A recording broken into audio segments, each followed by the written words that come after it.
As of now, we have got a tentative program, and he will be here for 2 days, and he'll be staying over here for one night. At the same time, in his visit, he will be having meetings with NESAC, that's the Northeast Space Agency.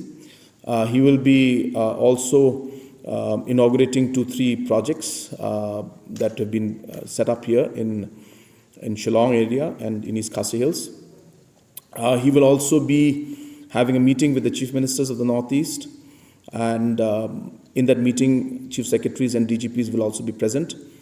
Apart from that, he has got a visit that is going to take place to Sora, where he would be inaugurating one project there, and at the same time he will be starting another new project of tree plantation, because there is a massive drive to ensure that the overall tree plantation coverage increases in Sora area.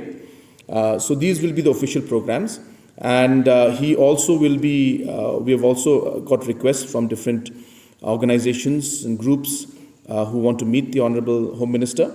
So we have put in the request for them also and asked for time. We have not got a response yet, but I am very hopeful that he will give a positive response on that. So we're waiting for confirmation. And during those visits, during those meetings, I'm sure this discussion of different issues that are important to the state will be discussed in that meeting also. And obviously at my level also, I will be discussing these matters with the Honorable Home Minister, and we will see what response we get from that.